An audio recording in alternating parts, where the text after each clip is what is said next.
Coming up on Animal Cops Philadelphia. It's cut right through the head, like almost to the eye. As you can tell, he's severely matted. It's 95 degrees out. Can you even imagine how this must feel? Oh my God, that's where the smell was coming. Their ears are crazy bitten, man. Their ears are chewed up. We're gonna get him out of here.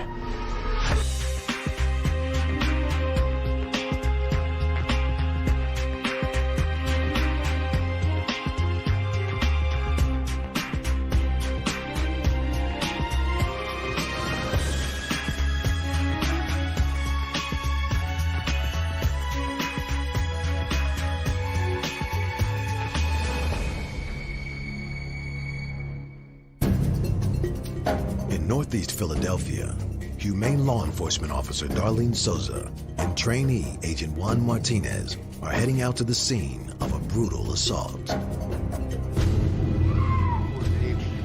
one-year-old pit bull has been attacked with a machete. A few hours ago, Deuce and his owners, Edwin Dunphy and Lisa Schiavone, were confronted by a neighbor while out walking. We were taking a walk with the leash, me and my wife, and guy down there, him and his buddies tried to confront me, and I got in a fight with them. So I took off with the dog because of the threats. But I dropped the leash, and the dog went back to make sure she was all right, and he came out with the machete and tried to whack him. Cut him. He's cut from here all the way down. And he bled a lot. Hurt, man. Unable to get Deuce to a hospital, his owners tried to stem the bleeding by wrapping a blanket around his head, but the wounds are deep. As soon as Souza and Martinez arrive, they can see that Deuce needs immediate medical attention. He's in pretty bad shape right now. He's still bleeding. So we're going to take him in and have Dr. Maraca examine him to stop some of the bleeding. There's no time to lose, but Martinez wants to gather what information he can to corroborate Dunphy's story. Through here, you can see the blood stains all the way through here. These are the marks. As you can see, he lost a lot of blood here. The owner said that it is cut right through the head, like right to like the middle, almost to the eye. This is the worst that I've seen, actually, that someone physically did this to an animal. His temperament is very good for the pain he's in. Yeah.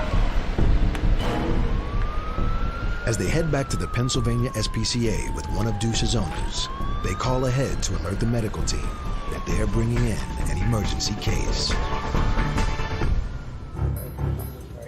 Martinez and Dr. Ravi Maraca take Deuce straight into surgery, while Souza takes Schiavone to meet Director of Law Enforcement, George Bengal, to discuss the case. Philadelphia police have filed an incident report, but Schiavone is reluctant to press charges. I explained to her the laws and stuff, and I said, you know, that she can press charges against the defendant, and we'll go after him if she's a witness to testify against what happened. With over 21 years' experience as a cop, Bengal knows that Schiavone's testimony will be crucial in a case against Deuce's attacker. So I'll give you time to sleep, okay? And then tomorrow morning, okay, can meet with the detectives and get this taken care of, get this guy arrested, yeah, okay? I'm sure they got a lot of dirt on him. Across the shelter and surgery, Maraca has removed the bandages from around Deuce's head to reveal 3 gaping wounds. One cut is so deep, they can see Deuce's jawbone. The case has left Martinez shocked and upset. Oh, man. When I see stuff like this, what really kills me is that this dog is not even an aggressive dog. You know what I mean? It's not even a dog that will attack anybody. We got next to the dog, we pet him and everything, and for somebody to just do this, I mean, this is too much. It really shakes me. Back in the office, Souza has more details on the case. She's been in touch with the police department who filed the incident report. I just called the police district to get a report of what happened this morning, so I'm waiting on a fax from them. They gave me the DC number. I'm just waiting on the 48 to be faxed over to me. Hopefully it has the defendant's name on there. We have someone to go after. After 2 hours, Deuce's surgery is finished. Souza takes Schiavone to see how he's doing. Maraca has stitched together the deep wounds, but Deuce has lost a lot of blood.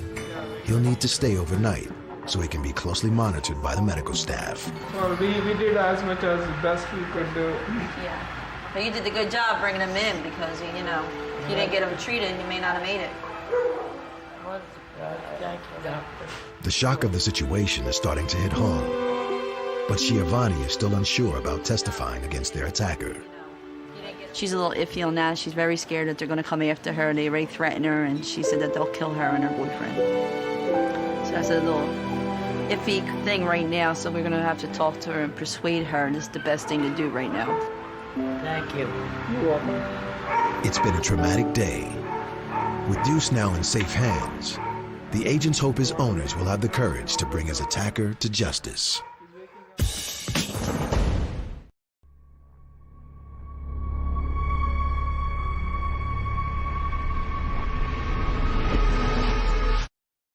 At the Pennsylvania SPCA, Humane Law Enforcement Officer Darlene Souza is heading to a meeting with Philadelphia police to discuss the case of Deuce, the dog who was attacked with a machete. Deuce's owners have been in contact with Souza with some disturbing news. The defendant that did this to the dog came to her house and wanted to question him about why she went in the car with us and where is she going? Is she going to, you know, to press charges and stuff like that? And then they continue to threaten that he's going to do something to her. In fear of retaliation, the owners are reluctant to press charges. Souza has arranged to meet the Northeast 15th District Philadelphia Police, who were called to the scene the night Deuce was attacked. What I wanted to see is if they're going to get ahead and go to the next level with this. Are they planning to go look for this guy or anything like that? I mean, hopefully they're going to look for the machete that did this to the dog. At the precinct, Souza meets with Police Captain John McGinnis. I don't know if you've seen the dog. I was down there yesterday. That's the dog in the house before we took it into our shelter and our doctor treated it into surgery. She did that to stop it from bleeding because she didn't have a car to take the dog anywhere. She called us. But you could see the blood through the whole house. The police have agreed to press charges of animal cruelty and aggravated assault on behalf of the Commonwealth. But as the only witnesses to the crime, they need Deuce's owners to testify. We're still going to need an interview from her. Yeah, a statement. Telling us that it occurred. Yeah. You hit the dog in the head with a machete. It's pretty bad. Yeah. So far, she's refused to return phone calls. Yeah. So, of course, it only happened yesterday. I think if she gets subpoenaed and come in, she'll do that. She just don't want to be the one to get ahead and do the prosecution. I think she's just scared that way. Well, I appreciate everything you told me. Sure. Thanks so much. The meeting has gone well. The police will arrest Deuce's attacker as soon as they track him down. And using the evidence gathered by the Pennsylvania SPCA, they plan to pursue charges of animal cruelty and aggravated assault. But testimony from Deuce's owners will be crucial to the case. Still in fear of retaliation, will they find the courage to come forward? Back at the Pennsylvania SPCA, a stray dog has just been handed in with a severely matted coat. Veterinary technician Angela Messer takes him to Dr. Ravi Maraca. From what I understand, he was relinquished to us from a person who found him out on the street. So, as you can tell, he's severely matted. We have no idea what's going on underneath all those mats, but Dr. Maraca is going to take a look and hopefully we'll get some answers as to what's going on underneath it all. The coat is so overgrown, the dog can hardly see, and there's an added problem. The knots of hair are so tightly twisted, he's in a lot of pain and doesn't want to be handled. Boy, don't be I scared. understand. I'm gonna move that hair mats so you can see a little bit better. I can't blame you, you know. I know. I mean, this is a terrible condition in which this dog is coming over here. Maraca and Messer try their best to soothe him, but it's not going to be easy. Be careful. I know, you're scared. It's okay. It's all right, baby. Hey, do you like cookies? Come here. Do you like cookies? Yeah, baby, I'm not here to hurt you. I know, baby. I know. He's very scared, so we're gonna just try to... What's the matter? Oh,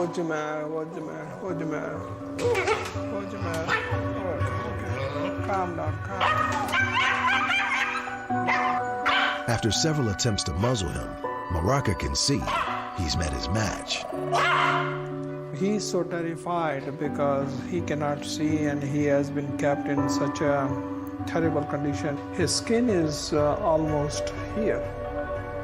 So you're talking about almost 3 inches of this layer of the hair coat. The dog will have to be sedated. Morocco carries him to the surgery preparation area. Once he's sedated, Morocco and Messer set to work cutting away the thick matted coat. Scott, I mean, it's 95 degrees out. Can you even imagine how this must feel? You're gonna feel so much better, baby. His ear is like a solid rock under here. Like, this is the hair, but the ear is here, and it doesn't even flap because it's stiff. This is what was on the side of this poor dog's face. His jaws couldn't even open properly. They shave off the thick mats, taking care not to cut the dog's fragile skin. After half an hour, Morocco pulls off the enormous pelt. So this is the 2 ear from where I removed. And this is the front leg. And here is the hind leg. The hair is so thick, the shaving is a difficult and lengthy process. Dr. Rao is called in to help. I think we're gonna name this dog Marley. He looked like he had dreadlocks all over him. After an hour and a half of cutting and shaving, most of the coat has been removed, and Morocco can now clearly see the damage that's been caused to Marley's skin. It smells like maggots over here, Doc. This area is very badly infected, as you see. Oh my God, that's where the smell was coming. See and here's, I think, maggots. All 4 of Marley's legs are raw and bloody. The buildup of the urine and dirt in the hair has made the coat so heavy it is acting as a tourniquet, cutting off the circulation to the legs, leaving painful sores. Let's take the dog to the bath. We have a shampoo. As Marley wakes up from the anesthesia, Morocco takes him to be bathed with the help of staff member Duran Singletary. With open wounds, Marley needs to be cleaned to avoid further infection. Thank you.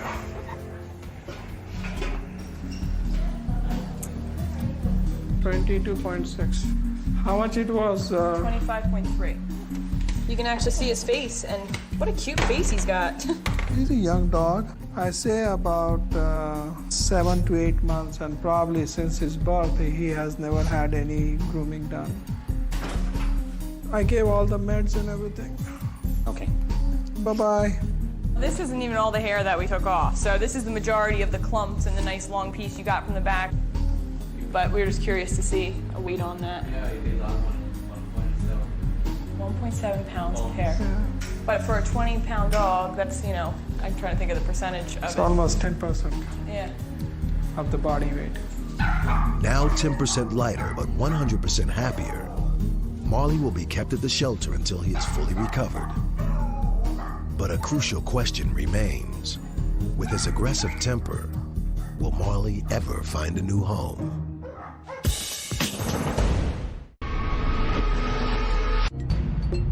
In Southwest Philadelphia, Pennsylvania SPCA Humane Law Enforcement Officer Leonard Knox is on the road.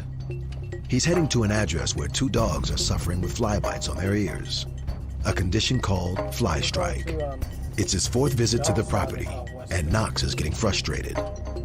I went there 3 times, and each time I went, no one's responding to me. And when it comes to like fly biting the ears, all you have to do is something minor, like put a salve on there to stop that, or bathe them and spray them down.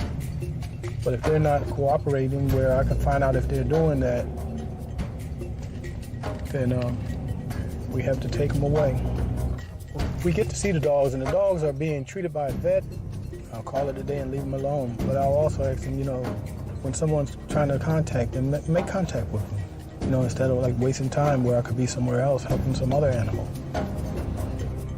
He's one I would cite because there's no need to let the dog suffer like that. Under the terms of the warrant, Knox will remove the dogs if their condition hasn't improved, as well as pursue charges for animal cruelty. Yes, sir. And we have the... With a lot at stake, there could be a confrontation, so Knox is called ahead for police backup. Officer Wayne Smith and trainee Agent Juan Martinez are also at the scene to give Knox a hand. Ain't nobody there, right, Leonard? I don't know today. No one's ever answered the door for me. There was 2 dogs in the yard. In the yard? They are in the back? The dogs in the back? They're in the back. Oh, okay. While Knox checks if anyone is home, Smith heads to the yard where the dogs are being kept. One. I hear you. I hear you. The 2 pit bulls seem friendly, but the tips of their ears are red raw. Yeah, they both back here. Their ears are crazy bitten, man. Houseflies are attracted by waste food and feces. As well as inflicting painful bites, the flies lay their eggs on the damaged skin, which hatch into maggots. You don't see maggots or nothing on them. That's a good sign. Check you out. Come on, let go. We didn't get any response from knocking on at the door, so we're just going to remove the dogs and hopefully we catch them at a later date. Hey, buddy. Hey, good dogs. Oh, yeah, that's it. The dogs need medical care, but before the officers can take them back to the shelter, they carefully take photos for evidence. There you go. You climbing out. Look, climb on out of there. Come on, let's go. Come on. You don't want to go? We're gonna get them out of here. Take them to the shelter. Get them what they need. Dogs out of there, that's the best. Neighbors John Shields and Ronald Parker are glad to see the dogs being removed. Come on. Me and my friend was doing some work for the woman next door, and we had saw the dogs in the yard with all these flies eating at them. And they had lost so much of weight. I mean, it was terrible, you know. I was like, Devin, I said, these dogs are skinnier than mud. So she was like, well, somebody gonna call the SPCA on them or whatever, you know, but they had flies all on their ears, and you can see the rib cage on the dog and everything, man. It was real terrible, you know. I mean, I'm glad y'all came out here to get them, because they wasn't treating them right, trust me. The woman next door was feeding. Yeah, my cousin over here was feeding them. And she, every time she threw the scraps out, they eat the scraps. I think that's what they were surviving on. Now. You know, they probably have been dead. The conditions in the back of the yard pretty much was no shelter, no food, no water. Like they was eating garbage. It's unsanitary. There's a lot of fecal back there. It's clear the pit bulls haven't been cared for properly for many weeks. Knox posts a notice telling the owners they have removed them. They have 3 days to respond, or the dogs will become the property of the Pennsylvania SPCA. Back at the shelter, Juice is recovering from surgery. A vicious assault with a machete 3 days ago left him with deep wounds to his head. Today, his owners, Edwin Dunphy and Lisa Schiavone, have come to meet Dr. Ravi Maraca to see if Juice is ready to return home. It's such a hard time getting them until you guys came and rescued them. There are a lot of crazy people out there. Unfortunately, he was at the wrong place at the wrong time. Everybody on the street loves him. All he wants to do is play. He's so friendly. Juice's attacker is still at large, and his owners are living in fear that he may come after them again. Officer Darlene Souza has been working on the case. The owners of the dog stated that the guy actually that did it to the dog came over today and threatened him again. I think he's just trying to scare them not to get hit and prosecute. I'm concerned that, I told him if there's anything I could do to help them, let me know. I told him to kind of keep the dog in the house, don't let him go in the yard by himself, stay with him all the time. Like right now, they're not using their front door. They're actually trying to stay away from the guy because he's up the street, so they're going in and out through the back. But right now, their main concern is being reunited with their pet.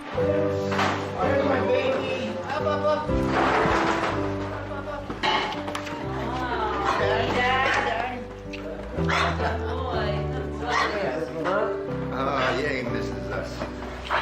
Maraca has used 80 stitches to hold together the deep wounds on Deuce's cheek. To prevent him from scratching them, Juice has been wearing an Elizabethan collar. Good boy. Thankfully, the wounds were clean, and his injuries are already healing nicely. Oh my God, it's an amazing job. Oh, God. Doc's the best. You ready to come home, huh? Come on, we'll take Let that him take it bandage off. off. Good job. It's a happy reunion, but Souza knows they still have a battle ahead of them. Schiavone and Dunphy clearly love their dog, but are still terrified of testifying against his attacker.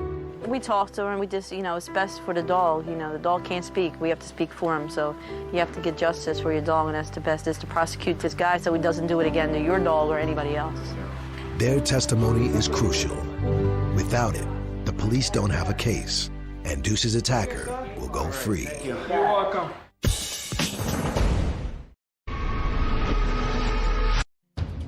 At the Pennsylvania SPCA, Philadelphia Police Detective Brian Kelly has arrived at the shelter. He is meeting Officer Darlene Souza and lead investigator George Bengal to update them on the case of Deuce, the dog attacked with a machete.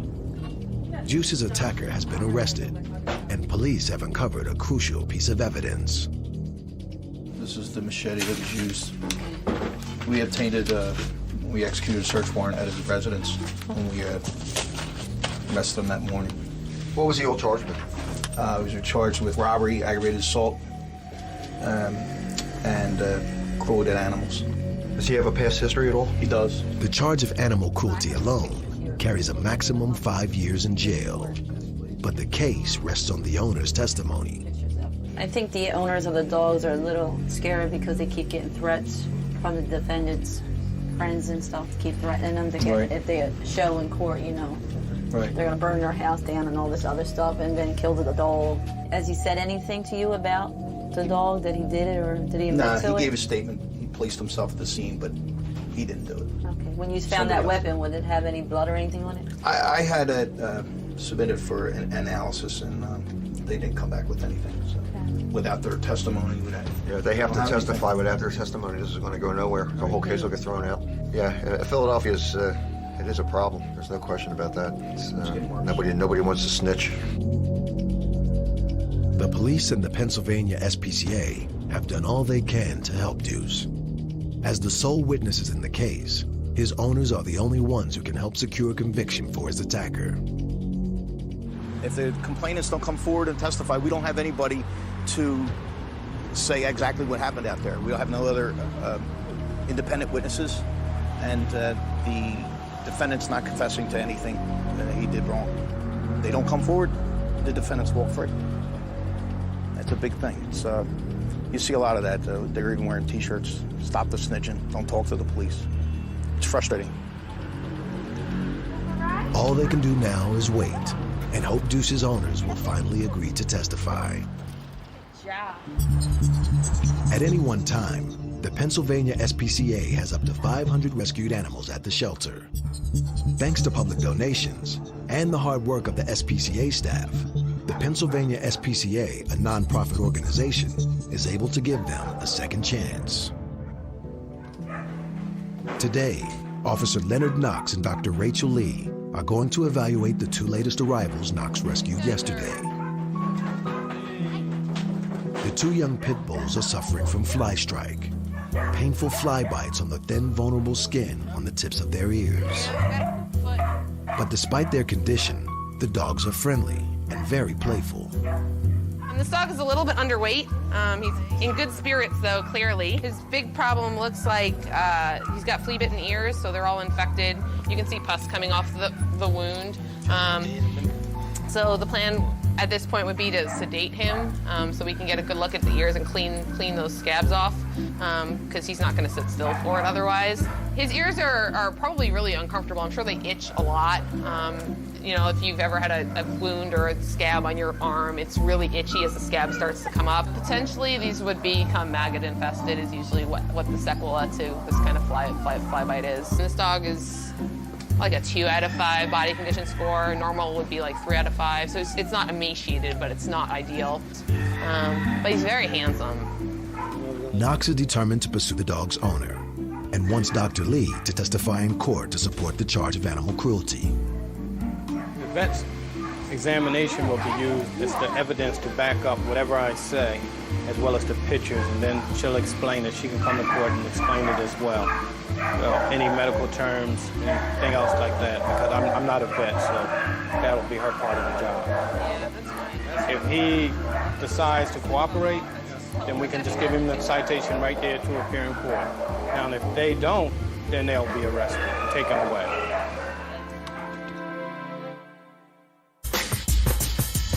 Here's my handsome boy. Across the corridor, veterinary technician Angela Messer is checking in on Marley the Shih Tzu. We have no idea what's going on. 4 days ago, he was handed into the shelter in desperate need of help. 2 pounds of matted coat had left him with painful sores on his legs and barely able to see or open his mouth. Handed in as a stray, the medical team knew nothing about Marley's background, but soon learned that he could be very aggressive. You wanna go for a walk? You wanna walk? We're gonna go get checked out. Messer has brought him to Dr. Ravi Moraka to assess whether his legs and temper have improved. Boy, yes, he's doing so good. I'm so happy with the sore he had in the back leg, all got healed up. The skin infection, which was here, is all healing up. The biggest change is the temperament. I mean, just imagine I cannot even go near his mouth or face that day. He's an entirely different dog. It's good news. Marley's aggression seems to have gone, along with his matted coat. You can tell now that he is feeling 100% better. He is just all around a wonderful dog. When he goes outside, he wants to play. And if you catch him in his cage at the right moment, he's like flopped over on his back and he's rubbing his face against the towels. Like, he's an all around happy dog now. I think that we really saved this guy. Marley's good looks and sweet nature means he will make somebody the perfect pet. He's been at the shelter for over 48 hours, and as no one has claimed him, he can now be put up for adoption. And whoever adopts him is going to have to go through me personally. Because he's just so sweet. He deserves the best. Yes, you do. Yes, you do. You're such a good boy. You want to go outside and run around? Yeah. Oh, it's a good boy. It's a happy ending for the Pennsylvania SPCA and a new start for Marley. Love it when it works out this way.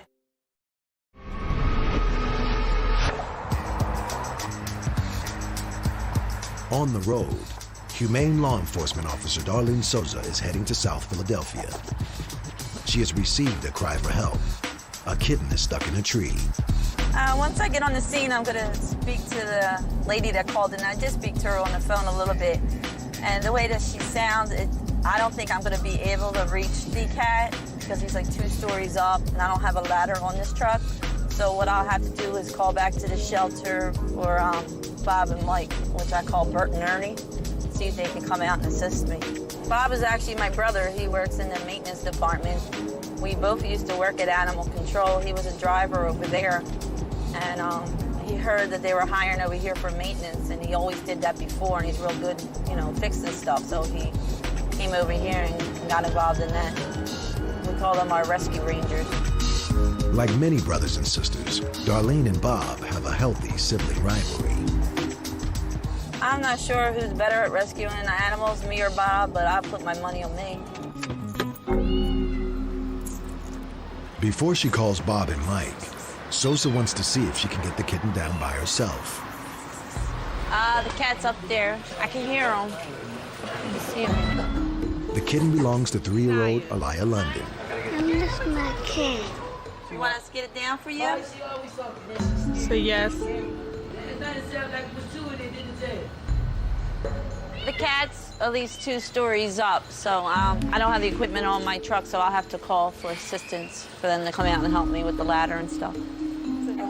Hey, it's me. I have a cat in a tree. I need assistance over here. Yeah, the little girl's kitten and got up there.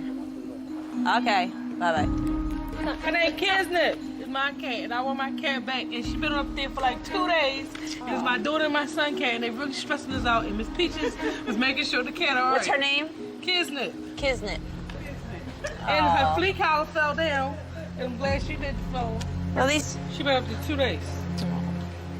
She got out the house when I was putting my stuff in the house, and she must have ran out the house. And we was out there looking for her at 3 o'clock in the morning. We couldn't find her. And then Peaches said that she heard a cat up in the tree. And I was like, and I saw her, I was like, that ain't my cat. And then we came and looked again, and it was her. Aliyah's mom, Annette, is getting anxious. But within minutes, help arrives in the shape of Mike Mansfield and Bob Burton.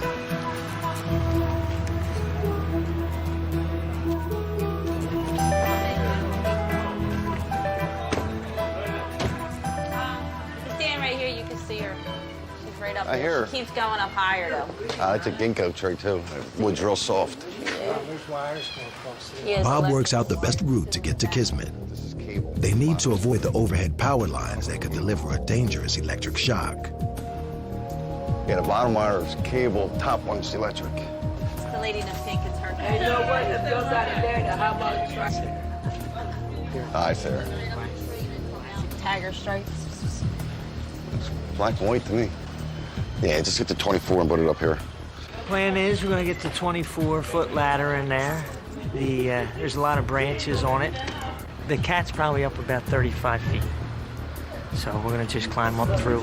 Bobby's going to climb up through and see if we can get him. With Darlene safely out of earshot, Bob sees an opportunity to score a point. She's always calling her big brother. For one thing or another, I'm a better rescuer than Darlene is, so I'll go up the tree. She's gained a few pounds, I'll go up there for her. Bob, you can see that. Yeah.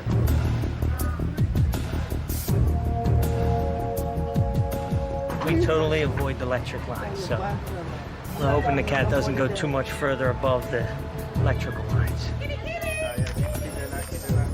Cats have been known to survive falls from up to 32 stories high. But surprisingly, they're more likely to suffer serious physical trauma from heights of less than 6 stories. Bob needs to be careful not to spook Kismet as he tries to reach her. Stand for the branches, don't try to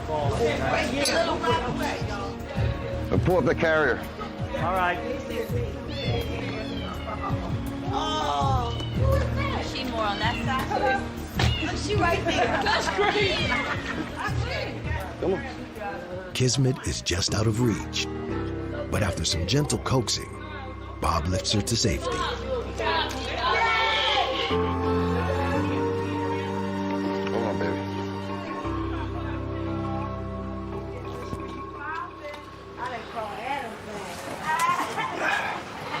Gotcha, girl. What's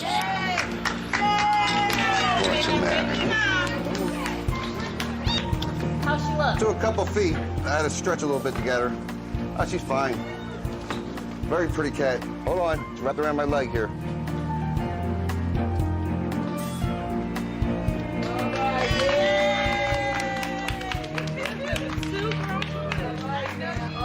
It's a happy ending for Kismet.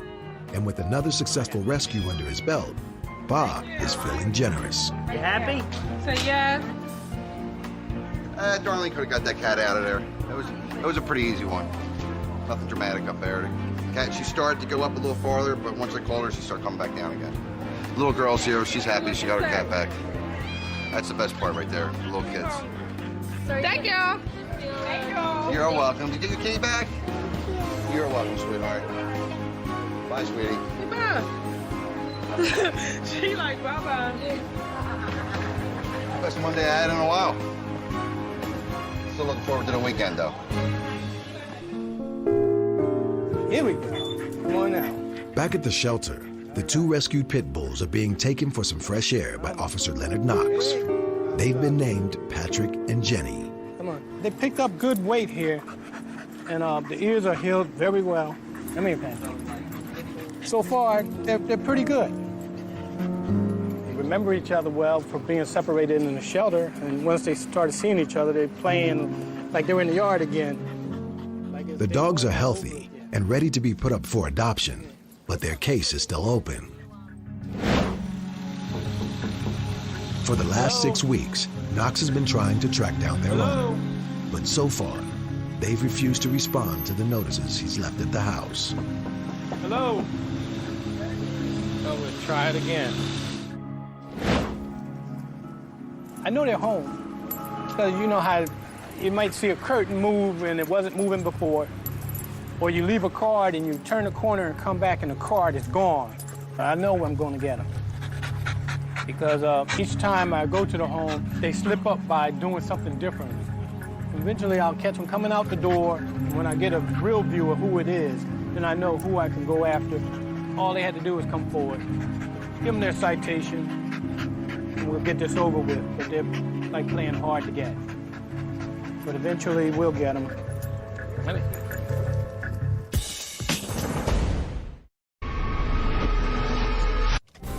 In southwest Philadelphia, humane law enforcement officer Leonard Knox is about to serve a search warrant. For 6 weeks, he's been on the trail of the owner of 2 dogs for failure to provide veterinary care for their painful fly-bitten ears. They know we have the dogs, so we're going back to possibly catching them there and giving them a citation to appear in court. When I go to serve a warrant, first thing I'm hoping for is everything turns out well, people cooperate, no violence, anything like that. Knox doesn't know if the owner will be home Pennsylvania SPCA, we have a search warrant, come to your door. or how hostile they'll be. So he's arranged for the police to give him backup, as well as his teammates, trainee agents Juan Martinez and Fred Carbonaro. Yo! Come to the door. The search warrant gives Knox the right to enter the property. They take out the air conditioning unit to allow them to climb inside. I hope it ain't no deadbolt. Pennsylvania SPCA, anybody upstairs? That's it. Okay, that's your copy too. Okay. After half an hour, Knox returns outside with some good news. Police officers went upstairs to search to see if anyone was upstairs, no one was up there. Then when they went to the basement, there was 2 guys down there. We asked him about the dogs, and he said he was watching them for someone. And I asked him how long was he watching them. He said 2 months. So I told him, you'll be receiving a citation because he's the one that was taking care of them for 2 months. And he signed them and told us to shut the door as we leave. He's kind of courteous about it, you know. I feel very good about getting the guy because, like I was telling him in there, if he would have responded to most of the notices and things that I left for him, we wouldn't be here now. Knox's perseverance has paid off. The dog's owner has been cited for neglect and lack of veterinary care. If found guilty, he will face a maximum fine of $750 and up to 90 days in jail for each of the 2 counts. And the 2 dogs, Patrick and Jenny, will be put up for adoption. In Northeast Philadelphia, it's an important day for Officer Darlene Souza. She's come to the 8th Police District to attend a preliminary hearing that will determine whether the man who attacked the pit bull Juice with a machete will go to trial. I'm going to show these to our district attorney, and then hopefully the judge would like to see some.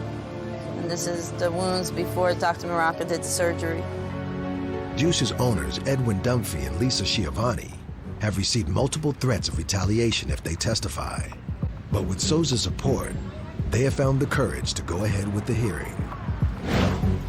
Juice's attacker has been charged with animal cruelty, as well as assault on Juice's owners.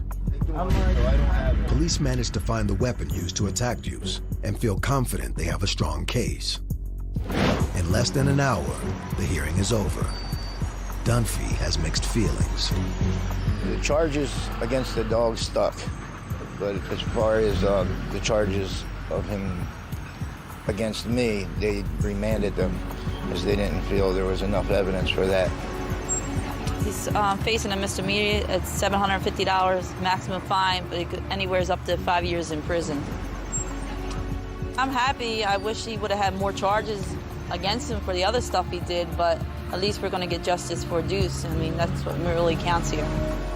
I'm happy they came forward. It really helped Deuce in his case and other stuff. So, I mean, they had a lot of courage to do that with all the threats they were getting. The first important step is over.